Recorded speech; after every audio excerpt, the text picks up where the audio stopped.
Global Muchidão, realizing just transitions.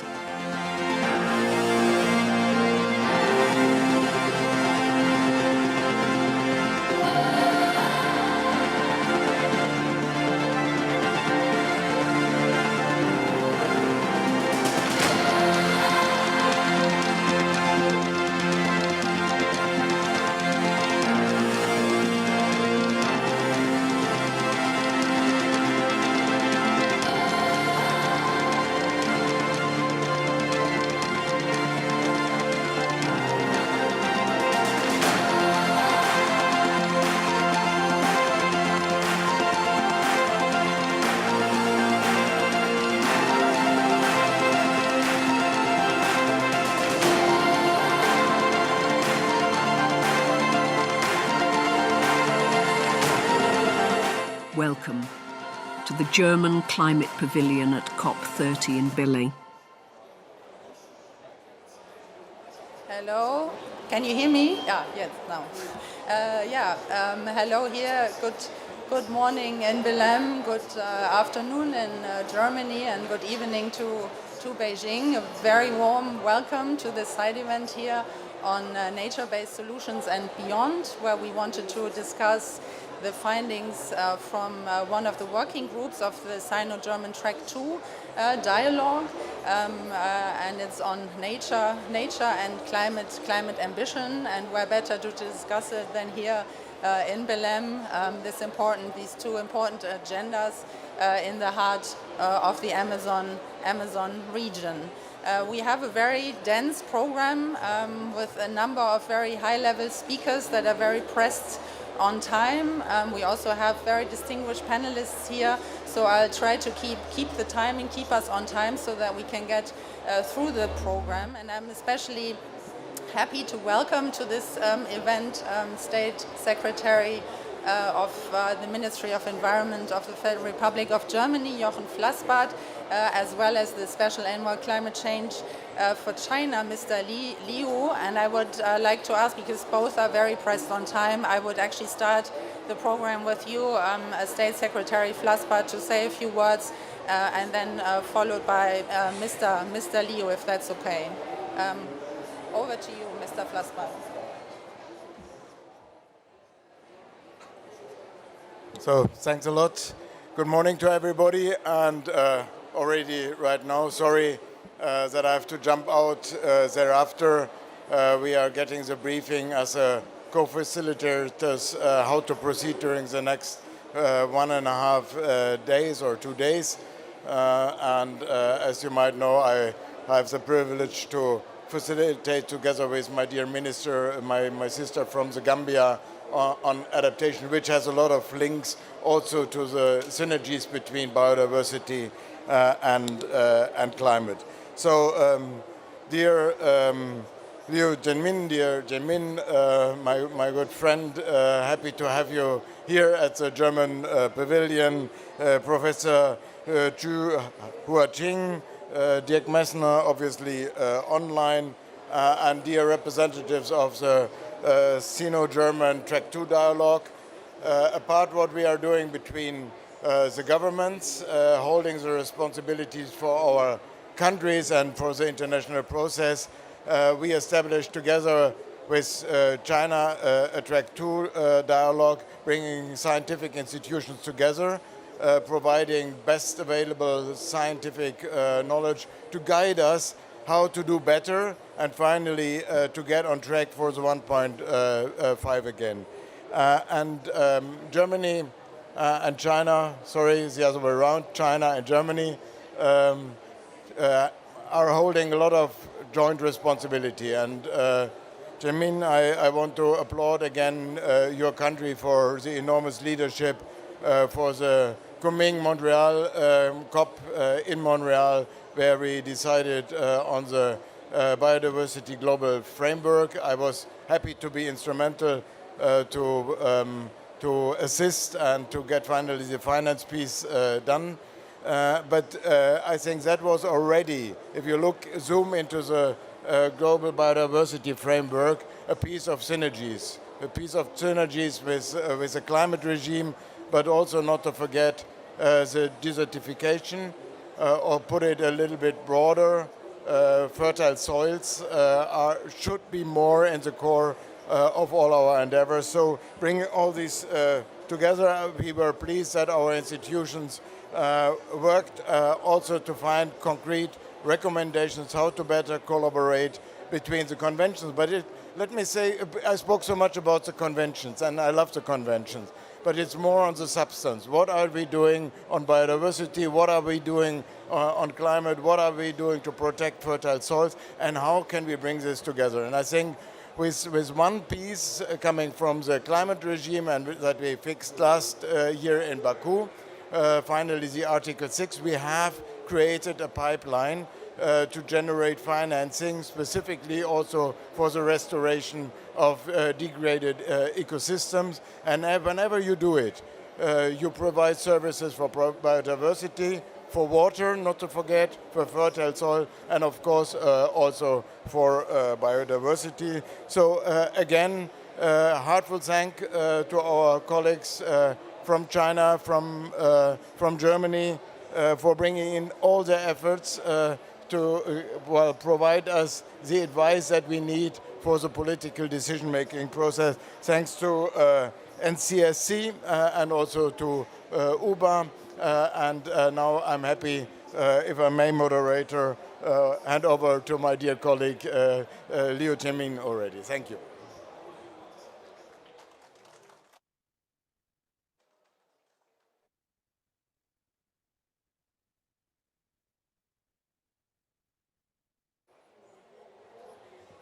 Mr. Liu, can I ask you to come to the stage to say a few words, please?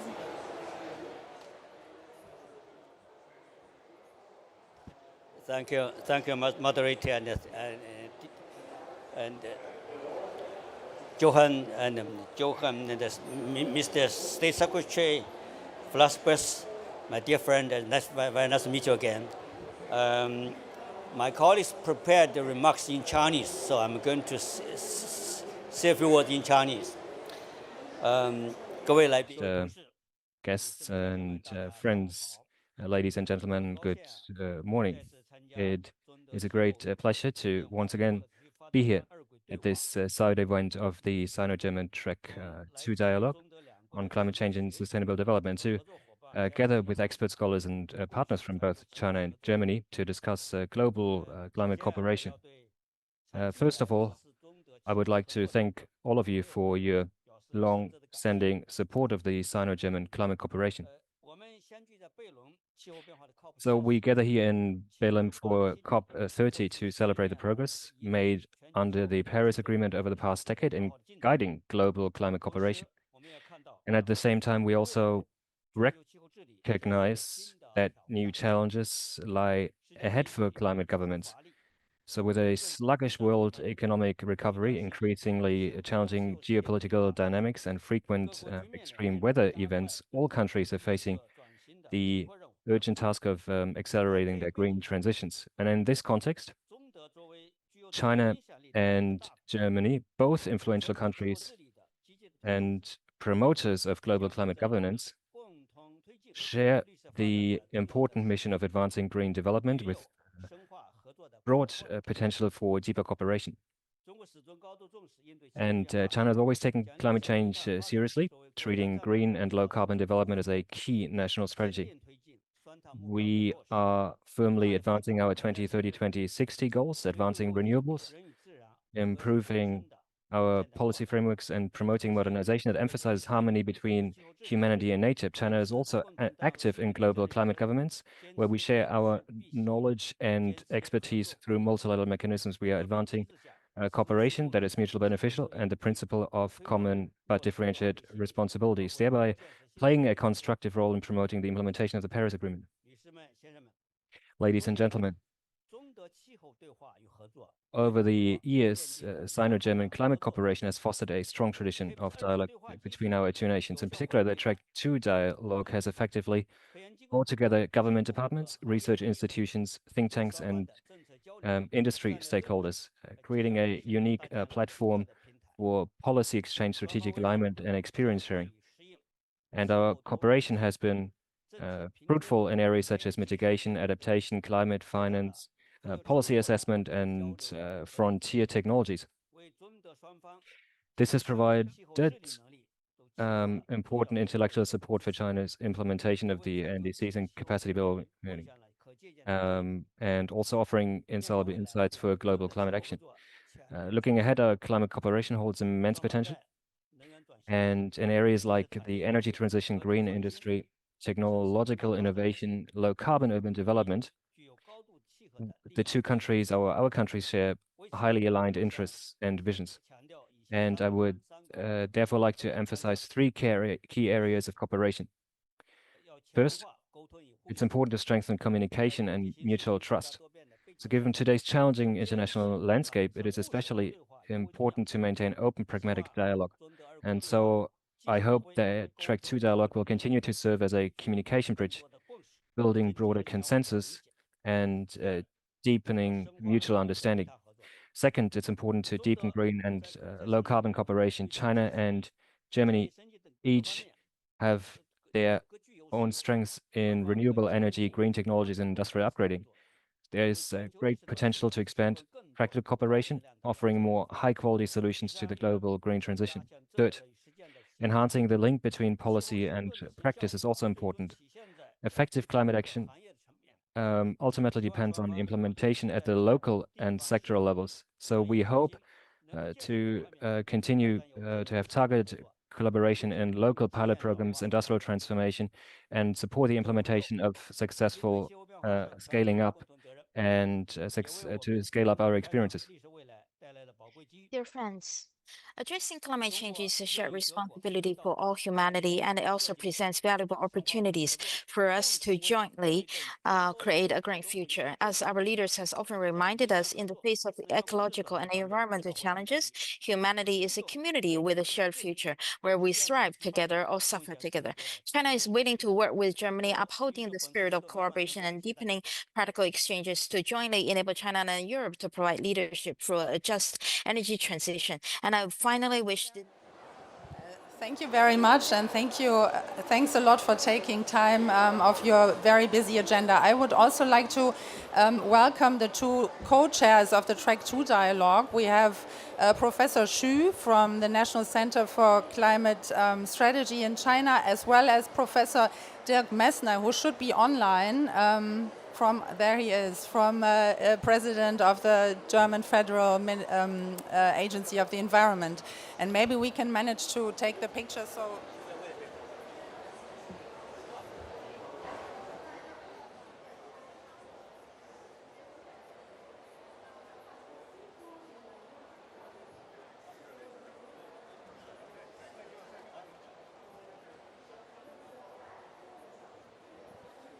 Thank you very much. Thank you. So, picture taken, that's good. So now, welcome again now to the two co-chairs of the Track-II-Dialogue.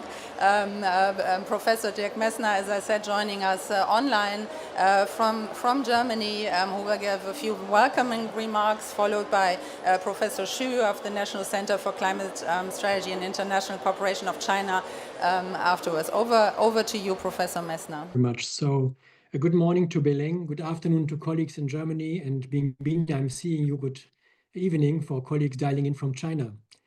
Distinguished Excellencies, State Secretaries and Climate Envoys, experts and friends, it's an honor for me to welcome you to our Sino-German Track-II-Dialogue side event here at COP30. A few remarks from my perspective. I would like to start with the big picture. Let's talk very briefly about scientific knowns. The first layer of scientific knowns is that we know that we are living in an era of interconnected planetary crises, climate change, biodiversity loss, pollution, the triple crises, tipping points, the known economic, social, and humanitarian costs of global warming, the huge time pressure we are in to reach climate neutrality by mid-century. So this is our agenda. This is what we would like to solve this global crisis. And as it has been said by the State Secretary and the Climate Envoy already, China and Germany, we are obviously key partners and key actors in this regard. There is a second layer which we cannot ignore. Building a global net zero economy by mid-century is taking place in a moment of serious political turbulences. Geo-economic power plays, volatile trade barriers, waves of international mistrust, national egoisms instead of common problem-oriented perspectives, we are in a difficult situation. Let's remember 1992, the Earth Summit in Rio, or 2015, the Paris Agreement. These were golden moments of multilateralism. In 2025, we have to build or even rebuild alliances to avoid downward spirals in the international cooperation architecture. This is the playing field we are on. Let's look forward. What's next? I would like to highlight and mention two leverage points, two pathways to find solutions in such a moment of challenges, to create stable expectations on our way towards a net zero global economy.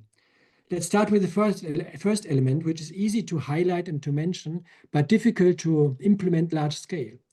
We have to invest much more than we do in hope, in trust, in cooperation, in joint problem solving, in future-oriented strategies.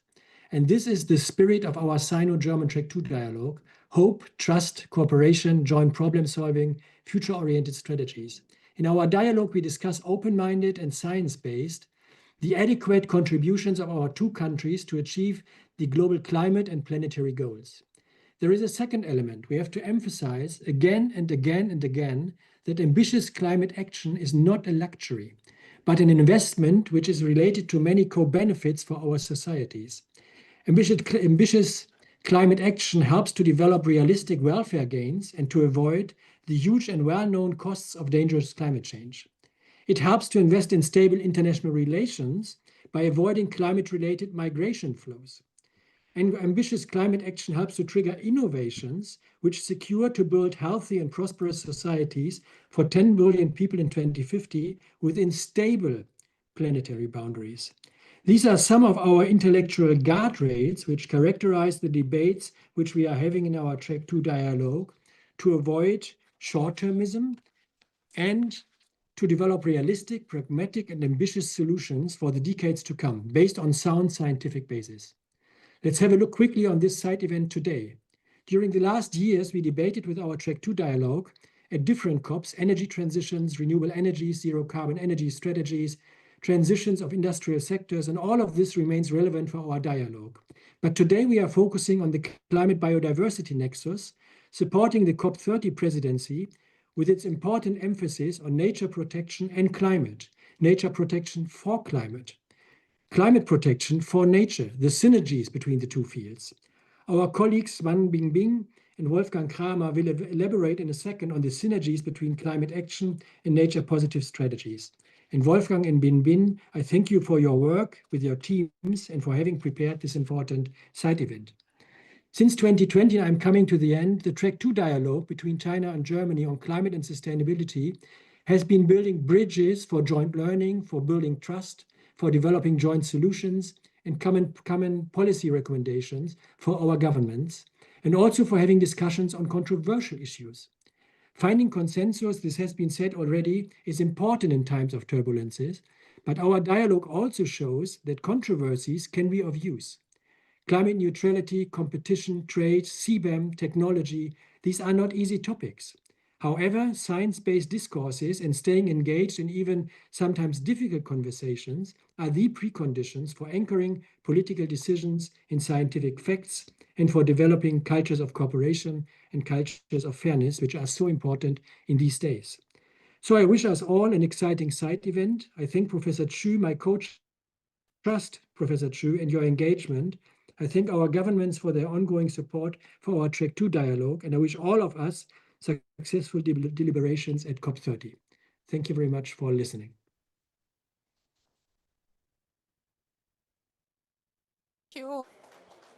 Thank you, Mr. Messner. And now I'd like to ask Professor Xu to join me here on stage.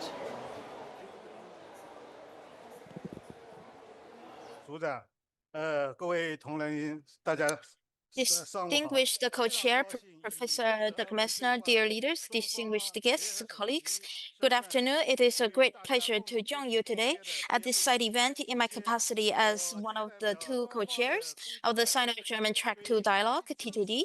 First and foremost, on behalf of the working teams from both sides, I would like to express my sincere gratitude to all friends present for your long-standing support and participation in the T2D.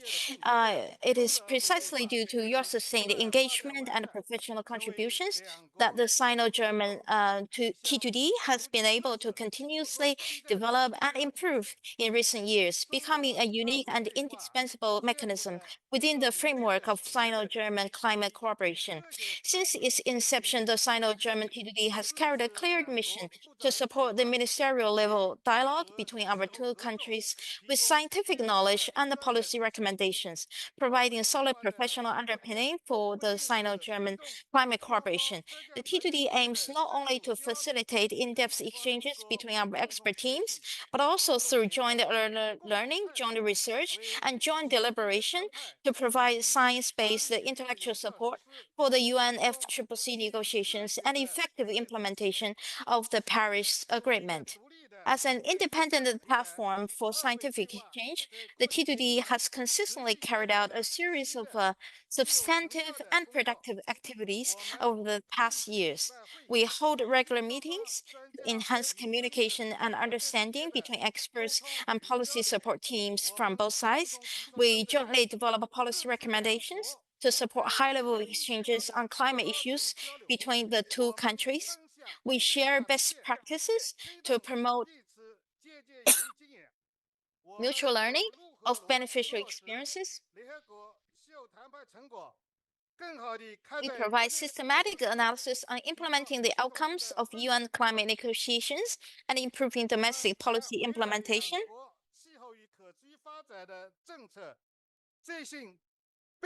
We have also conducted in-depth discussions on research needs, international cooperation, and the policy tools required for advancing the Paris Agreement.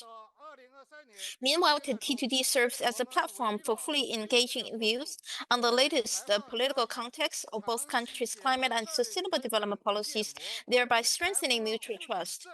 And then from 2020 to 2023, we established 4 working groups focusing on green recovery, carbon emission trading, scenario modeling for long-term mitigation strategies, and emissions data quality.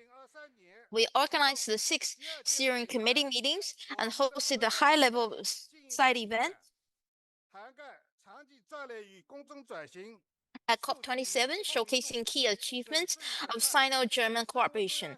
Since Phase 2 commenced in 2023, the scope of our cooperation has further expanded to include long-term strategies on just transition, data and transparency, loss and damage, biodiversity and climate, multilateral negotiations, and the UNFCCC process, as well as carbon markets. The 2 sides hold 2 impersonal plenary meetings annually, with the German side hosting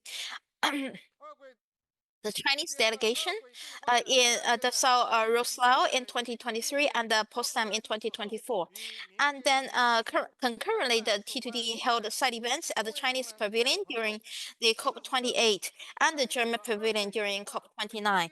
We know that, in fact, the Phase 2 of the T2D is expected to conclude successfully after COP30 in early 2026. So we know that the T2D is not only a vital channel for cooperation in the climate field, but also a long-term mechanism for fostering mutual trust, building consensus, and enhancing policy capacity. As global climate governance enters a new critical phase, it is our hope that the T2D will continue to leverage its unique strengths to provide space for forward thinking and solution innovation for both sides, thereby injecting new momentum into future Sino-German climate cooperation and providing policy recommendations for both governments of China and Germany. We look forward to today's discussions, further deepening our exchanges and enabling us to achieve more cooperative outcomes and providing new momentum in the community where we will thrive together with nature. And in fact, I would also like to share with you the findings from Working Group 1 on the Sino-German transition away from fossil fuels. Thank you very much, and I wish this meeting a complete success. And thank you for being here with us today. We now move to the second part of this side event. Can you still hear me? Yeah. Which is a presentation that will be given online by the 2 co-leads of the working group, one of the working groups under the Sino-German Track-II-Dialogue, the working group 4 on biodiversity and climate, to present, which I think is the launch of the report that came out from this working group and the key recommendations.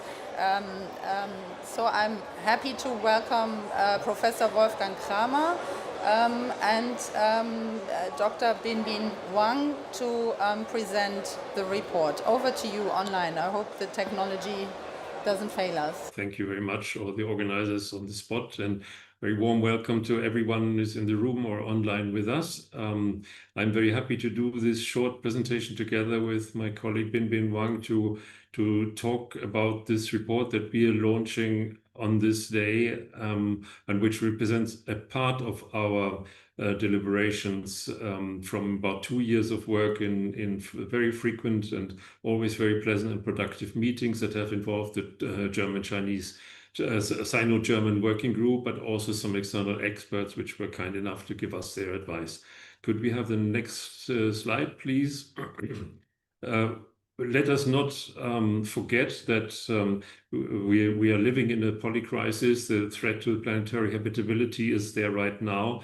And please note that we're using these terms here with care. We feel that it is necessary to define a new form of aspiration for our relationship between humans and nature. And the term habitability, as we will argue along this talk, is illustrating that. But the threat that is there from the crisis, it concerns everyone in the world, and it concerns mostly the poor ones, also in rich countries. And this map from the last IPCC report, we think, illustrates this very well. The idea of nature-based solutions, if we can have the next slide, is not new. It has been around for some time, and it has proven useful to mitigate the crisis, to adapt to some parts of it, and to develop more resilience. There are numerous questions like what are nature-based solutions? We do not have the time here to review this. We want to refer you to the resolution by the United Nations Environment Assembly a few years ago, which basically revolves around the need for action, the need for us to consider all ecosystems, terrestrial, freshwater, coastal, and marine, both natural and modified, and that we need to obtain results that are both good for humans and for biodiversity. This is, of course, a very tall challenge, but the purpose of our report was to review what have we already achieved, and what can we show in terms of successful cases in this field, in our case from Germany and from China. Can we have the next slide, please? So this would be the moment to hand over to Bin, and I will come back to you at the end of this talk. Okay, thank you, Wolfgang. I'm Bin from Institute of Carbon Neutrality, Peking University. I'm the co-lead of Working Group 4 from China side. It's a pity that we cannot join you in person, but please trust me that our hearts are in Berlin with you to take care of our nature mother. And today, not only two of us, our brilliant team members of the Working Group 4, Sino-China Track-II-Dialogue, are also online. So thank you so much, all my dear colleagues, for our great joint efforts. And for this report, we launched it, and this is the framework. And the first part is a good practice, and the second part is a policy support system, and the third part is NBS Beyond. I will keep it a secret and uncover it after a while. So for part A, we have 4 cases in this part, and I will only share 2 of them briefly. So case 1 is case 1. Next slide, please.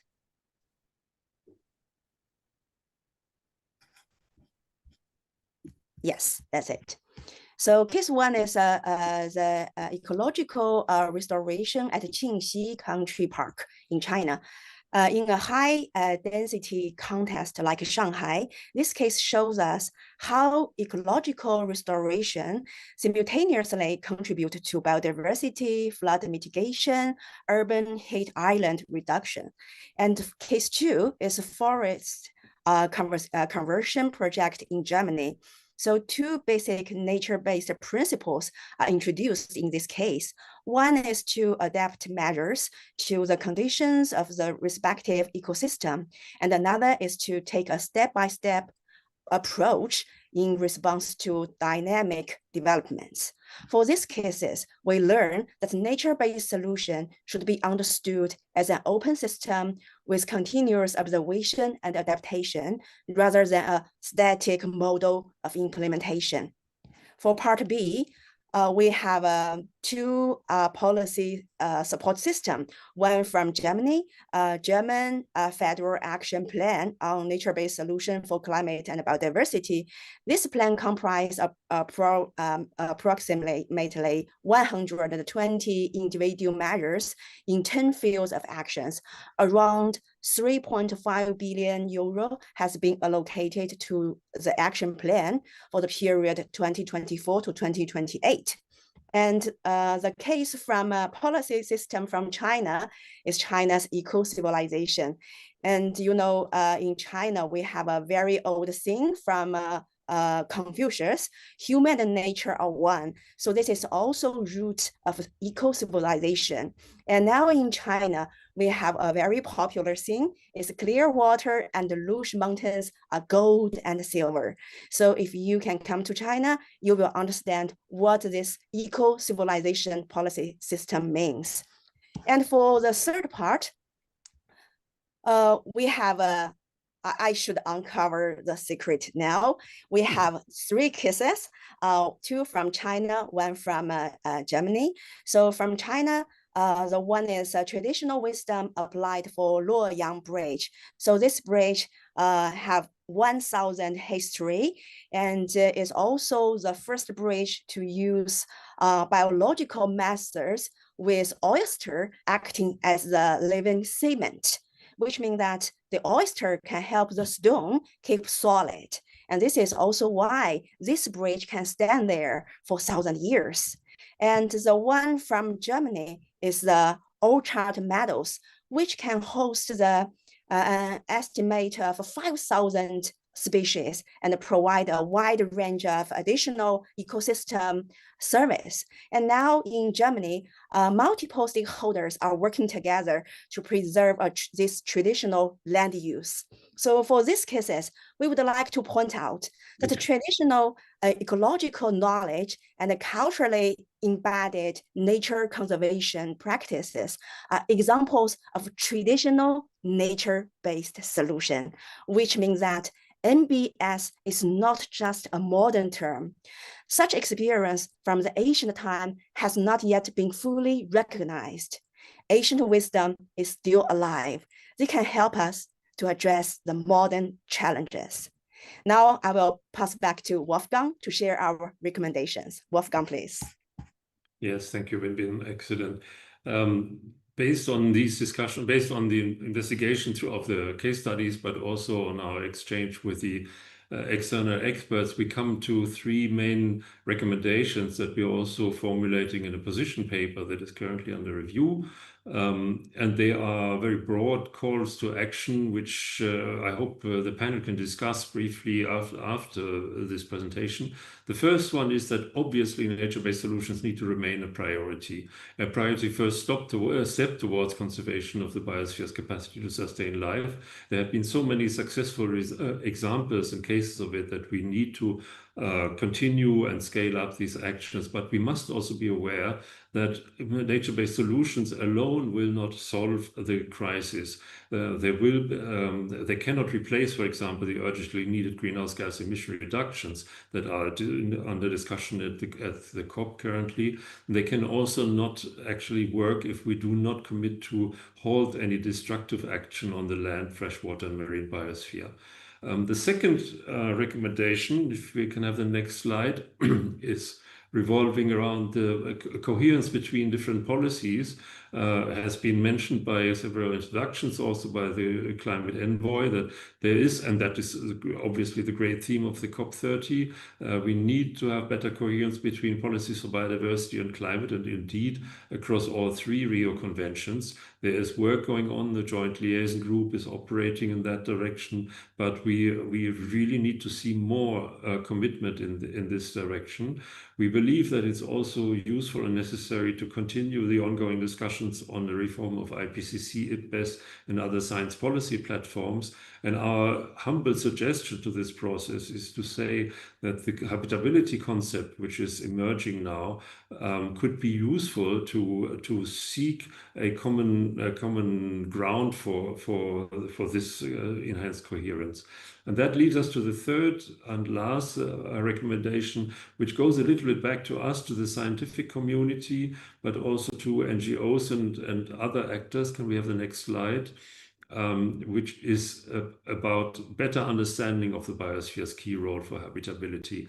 That requires robust and better monitoring, for example. It's not enough to just measure the conditions that the biosphere is still there and that there are trace gas fluxes in and out of it. We really need to better measure what are the values that people are obtaining from an intact biosphere and how can they best use it.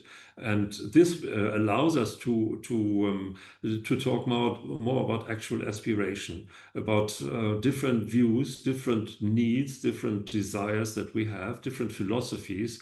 And there is great progress in this sense taking place, but we think that the interdisciplinary scientific and monitoring community needs to have more make a bigger effort in this direction. And again, we believe that considering the planet with regard to its habitability will be helpful for that. Those are the three cores, but if we can have the next slide, I just don't want to conclude this without first summarizing. This would be the vision of a habitable planet, which reaches beyond nature-based solutions and offers a broader and more aspirational and action-oriented framework for planetary management.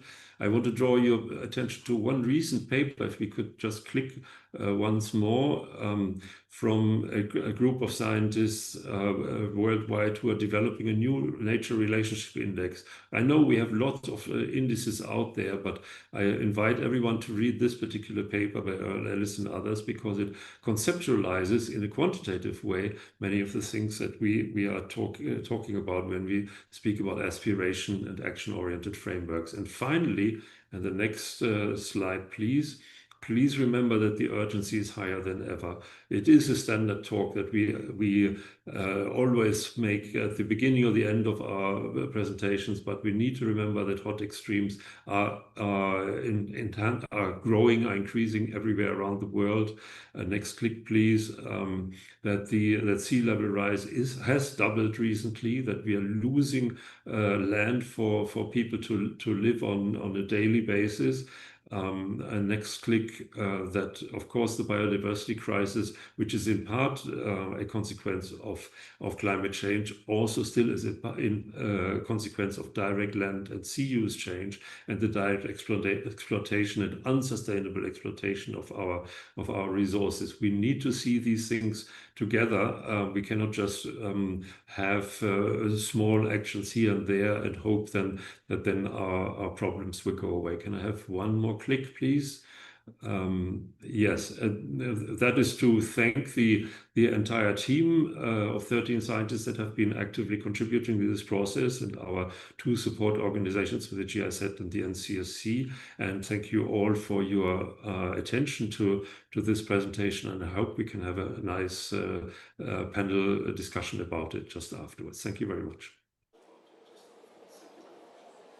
Thank you, Bin. Thank you, Wolfgang, for this presentation. I believe they will be sharing a QR code at the end of the event so that you can also download the report. We don't have a lot of time, but I would now like to ask our panelists to join me here on the stage. That is Ms. Hongjo Guo, Deputy Director of Green Innovation Hub. Dr. Josie Antonucci from the Helmholtz Institute for Functional Marine Biodiversity of the University of Oldenburg. We have Dr. Simone Santos from the Institute for Environment and Human Security of the UN University.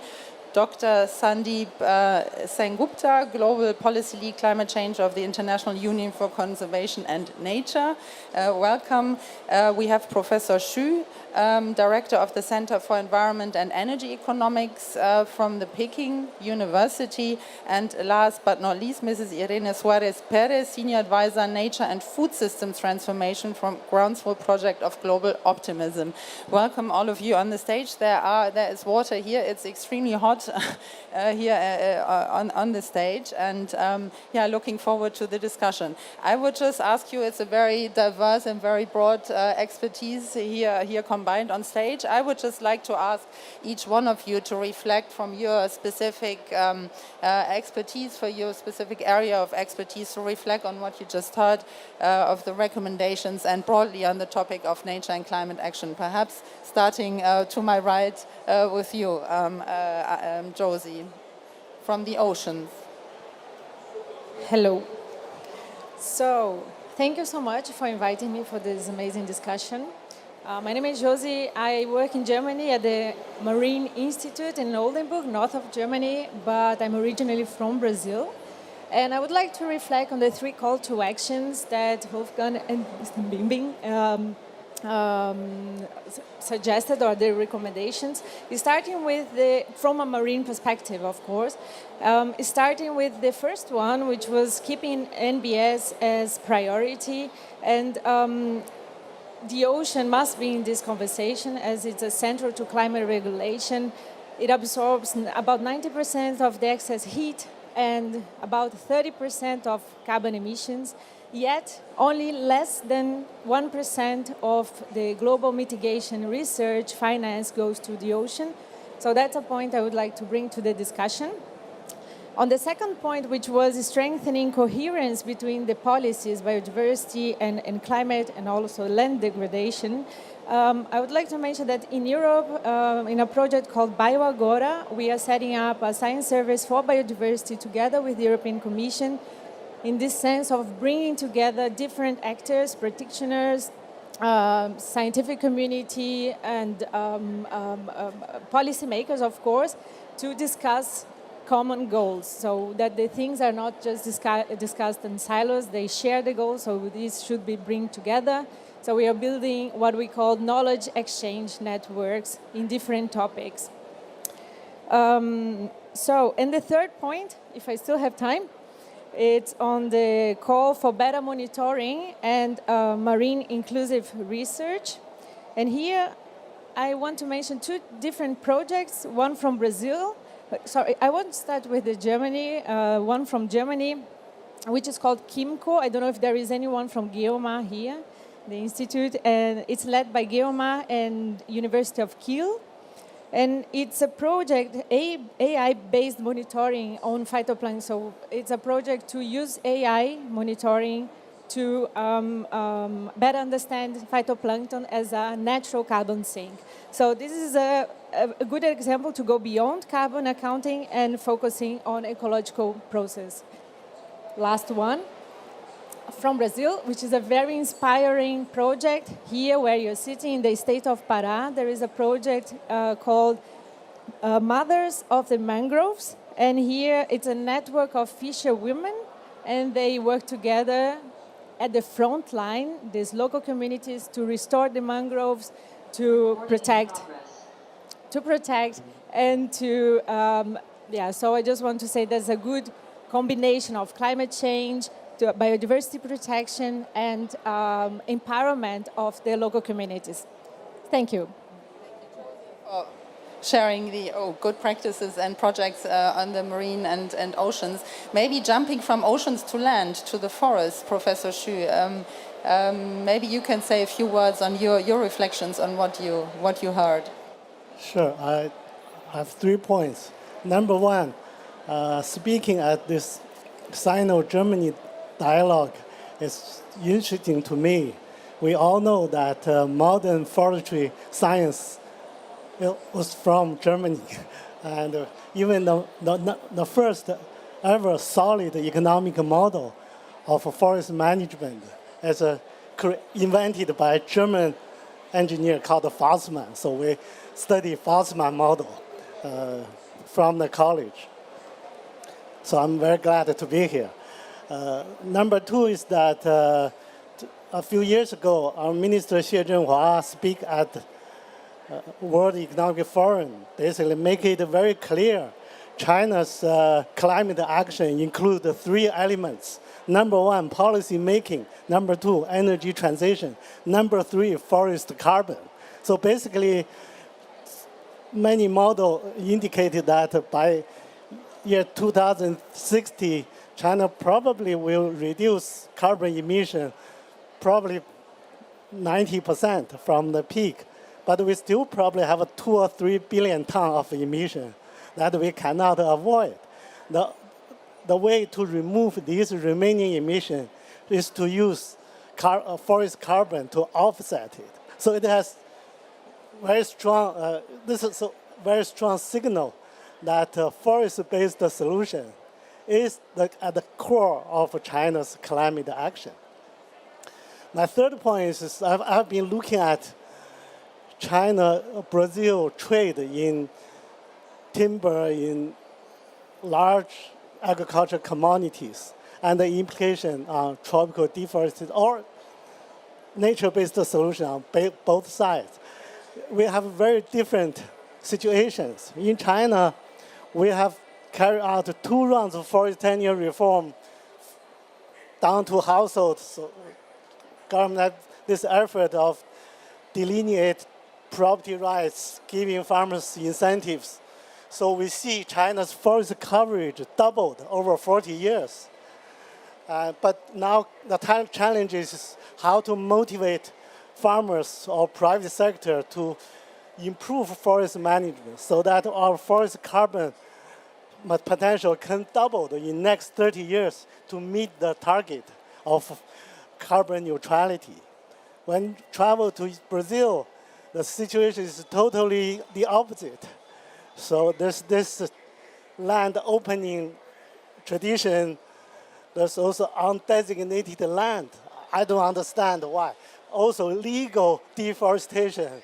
So the problem is how to find a way to stop further encroachment to tropical forests, but also using bilateral collaboration and using consumer voice to impose regulations on pasture behavior, cattle raising behavior.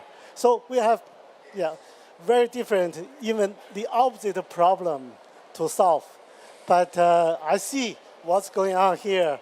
I met a lot of people, stakeholders, a lot of strong effort in Brazil, but growingly in China. I'm optimistic this problem will be solved by bilateral effort, but also multilateral effort. Thank you. Thank you very much. Thank you, Professor Xu, and thank you for sharing your optimism and highlighting the importance, of course, of forests as carbon sinks, but also maybe that's a good cue, no? The linkages to consumers, to agriculture, to food systems. So over to you, perhaps, Irene, to say a few words from that perspective. Thank you. And yes, I want to riff off of the optimism that Dr. Su has so wisely brought up, and very inspired by the report. Thank you to both Dr. Binbin and also Su on the line. So I think that there is this new economy rising, an eco-civilization that is being born, and we can see that in the opening statement, energy has a lot of attention. But how do we shed a spotlight more on the success that China has had on forests, on the momentum that Germany has also had on nature-based solutions, and expand more case studies, which is one of the recommendations of the report. And I think that there's an enormous opportunity on land use, on nature-based solutions. Here in COP30, we can live it. We see it through the synergies negotiations that are going on right now. We have a triple COP next year. How do we harvest that momentum moving forward in the next 4 years, and how we deliver on the goal of reversing biodiversity loss, on halting deforestation by 2030 as well. And finance is growing for nature. UNEP just evidenced that since 2020, there's been an 11-time growth of finance for nature. And here in Brazil, there has been an exponential growth from $0.2 billion to, by 2027, we see a $10 billion pipeline of investment for nature-based solutions being projected. That's Capital for Climate stats. And so how do we harvest this towards this pivot towards an eco-civilization that's plural pathways, where nature-based solutions is providing solutions for all people. And I have a lot of hope from the G20 declaration on hunger, on food security, and how that ties into climate, and how we are also bringing in nature to that. We need to bring in that momentum from the coalition of willing of countries, of business, of financial institutions, and there are multiple instruments already available to us to deliver that. In China, we've seen a growth, for example, on disclosure through TNFD, the nature disclosure, and also climate disclosure. So I think that sharing more case studies from business, from financial institutions and governments, like my own from Costa Rica with payment for ecosystem services, all of these financial mechanisms are at our disposal, and it's up to us to upscale that, including the Tropical Forest Forever facility that is being capitalized in COP30 and will continue to grow in its capitalization, hopefully also with the support of Germany in that as well. Thank you. Thank you, Irene, and thank you for continuing with a more optimistic note. Speaking of finance, Hongju, maybe you can share a little bit from the perspective on finance and agriculture. Thank you, Frauke. Hello, everyone. I'm Hong Yu from Green Innovation Hub, a local environmental think tank. We've been working on climate governance and sustainable finance since 2012. And we've seen that this is for the global environmental governance processes, we've seen a trend that we want to have a more synergy between climate policies and nature conservation, and how to mobilize and shift the financial flow in that direction with both climate and nature benefits or objectives in mind in their design is very important in this decade for us to achieve the SDGs, the Paris Agreement, and also the Kunming-Montreal framework. And from our, we've been working on China-Brazil Green Finance for Sustainable Agriculture Cooperation, and we also work on China-ASEAN or China-Southeast Asia sustainable agriculture. And based on these studies, field trips, and interviews, we've seen that the agriculture sector is where climate and nature comes together. And however, financing for agriculture transition is difficult because the project cycle is long. It is perceived as high risk, and also the valuation of the climate adaptive agriculture or sustainable agriculture is hard to evaluate. So to counter that, we also look at international cases in Brazil and in Southeast Asia. We already have some solutions in innovative financing models. And firstly is the blended finance, which could help de-risk and share the risk for private sector, so that we can attract more private sector in this area. For example, in Brazil, we see the Agri-3 Fund. It's initiated by Rabobank and UNEP, and it's layered in a way that the public finance serve as the first loss tranche. So it serves as a buffer for private capital to bear the risk. And also in Southeast Asia, we see that AIIB and Silk Road Fund also are supporting the sustainable agriculture. So, and also to promote the RMB settlement to reduce the risk of currency exchange risk. And also, in addition to commercial banks, the risk can also be bared or shared by key agribusinesses in their supply chain. So the key agribusiness in the supply chain, they can help the commercial bank to share the risk. In Brazil as well, Syngenta actually share this risk so that Banco Itaú are willing and able to provide a 10-year loan for the farmers in Brazil. And it provides because Syngenta has a deeper understanding of the smallholders, the capacity and their credibility. So it helps the bank to share this kind of risk. And thirdly, on the capital market, we also see that for the NBS projects, it's really hard to attract the capital market. However, we've seen that in Brazil, Suzano also issued the first green panda bond in China last year, and the second this year. So why it happens is because the standard is key. The Suzano's project, the bond, uses international forest verification standard. And it is also recognized by China and also recognized as compatible with China's green bond catalog. So the harmonization of the standards or taxonomy is really important for a financial institution to identify and mobilize financial shift. And lastly, just one last thing, is we want to address the cross-sectoral collaboration. because we've already heard from the presentation earlier about the Track-2-Dialogue. The recommendation is the reliable funding. One of it is the providing reliable funding. And we like to recommend that for China and the EU to work together to develop jointly a sustainable or NBS evaluation system, so where they can, and also to develop the standardized to standardize the carbon and biodiversity credit accounting protocols so that the financial institutions are able to really know to avoid greenwashing and identify these projects. Yeah, thank you, Hongyu, and no pressure, but we are a little bit pressed for time, and I'm really curious to hear also to get the perspective from the loss and damage. Simone, over to you briefly. Yeah, thanks so much for the invite. And very interesting discussion. And going back to one point that Wolfgang made in his comments, which was around the policy coherence. So we all know that here at the COP30, the loss and damage debate is one of the big things. It's about the fund for responding to loss and damage. But nature, or the losses and damages to nature, are one of the big issues that need to be catered for. So nature can be can suffer very much from climate-induced disasters. The question is, how is that then being accounted for? We've been hearing about the multiple benefits of nature-based solutions. We can only implement nature-based solutions in intact ecosystems. So if we don't cater for it, we will also be coming short of the solutions that we might have at hand.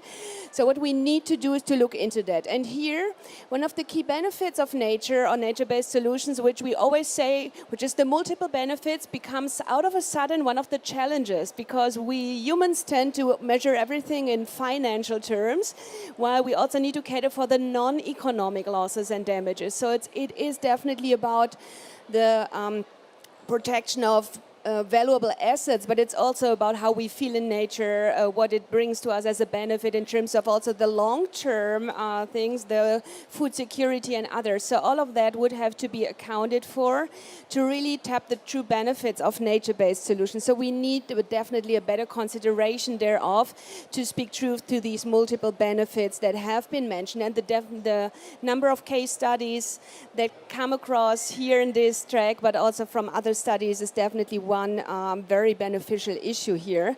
So I also want to mention that loss and damage is not a standalone thing. So it's not only about compensating and returning to the previous state, because we might also face challenges in many environments which are already degraded. So it's also about proactive action. It's about linking it to the adaptation actions, to even mitigation, to really try to develop systemic approaches. And for that, I was also happy to hear the need for more research on that subject, but also, and then I stop, for capacity development and sharing capacities. If we have case studies, they're not worth anything if they're siloed in a publication that no one is reading. We need to come together in such events or in other formats to really share and to capacitate further. And I stop after inviting all of you to the PCCB and UNFCCC Capacity Building Hub, which on Thursday is on nature-based solutions, and happy to discuss further there. Thanks a lot, and thanks a lot for highlighting this. And then last but not least, Sandeep, from the perspective more broadly of linking nature and the climate ambition agenda. Great, thank you so much. First of all, let me begin by thanking both Germany and China for coming together today and really inviting us to discuss this topic. China and Germany are both state members of IUCN, and both have been extremely active in taking forward the agenda and progress on nature-based solutions within the union itself, but also more broadly. IUCN, as many of you will know, has been pioneering the concept and the practice and the application of nature-based solutions for many, many years now. You know, it was IUCN that the first definition of nature-based solutions came forth in 2016. And it was also from IUCN in 2020 that our members endorsed the first global standard for nature-based solutions. And it was at our last Congress held in Abu Dhabi just last month that our members also, that we also launched an updated version of the global standard for nature-based solutions. So going forward, you know, you really underscored the importance of the need for capacity building. And here again, I wanted to share that, you know, from IUCN, we have now set up regional NBS hubs and our European hub for nature-based solutions is based in Bonn, and the Asian hub for nature-based solutions is based in Beijing. So going forward, we are really hoping to contribute and strengthen further this non-state Track-2-Dialogue between nature-based solutions between China and Germany. And many of the things that were said in the report today resonate very strongly with us, including particularly, I think as Irene also mentioned, the point of nature-based solutions is in a sense to help the delivery of all the 3 Rio Conventions in an integrated manner. And I'll end by saying that one of the things that IUCN also did, and this is again acknowledging the leadership of Germany, because Germany is one of the co-chairs along with Egypt of the ENACT partnership that was launched at COP27 to advance the implementation of nature-based solutions to address the climate challenge. And there are already 25 partners to the ENACT initiative, and we very much hope that China will be able to join the partnership as well shortly. So really looking forward to continuing to support this important discussion and to taking it forward from our side. Thank you. Thank you very much, Sandeep. And unfortunately, time is up. And in fact, we have overrun by a couple of minutes. This was a fascinating discussion. I think we could spend another good 2-3 hours now to go deeper on the different topics. We don't have time for questions from the audience, I believe, but it's lunchtime, lunch break after that, and at least those that are here, I could encourage you to ask questions to the panelists who may be around. I just also wanted to highlight again, there is the QR code for the report if you wanted to download it. And yeah, I just wanted to end by thanking all the panelists for joining us here and sharing your insights. Thank you, Bin Wolfgang, for hanging in there online and sharing these interesting presentations. And thanks to all of you for being here with us, and not to forget, thank you to also the GIZ for facilitating and organizing this interesting event.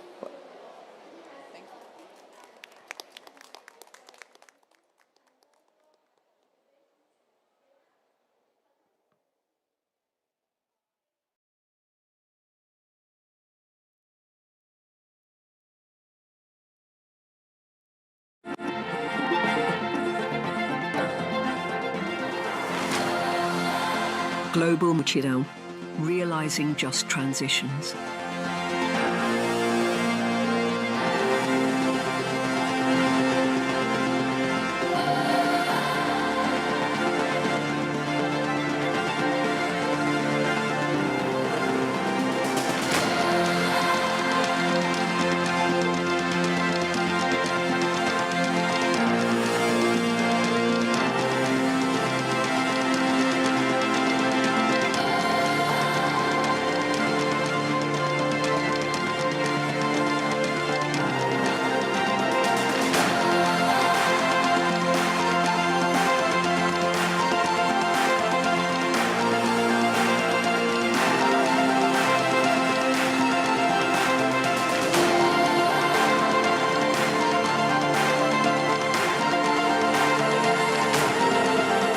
Welcome to the German Climate Pavilion at COP30 in Billy.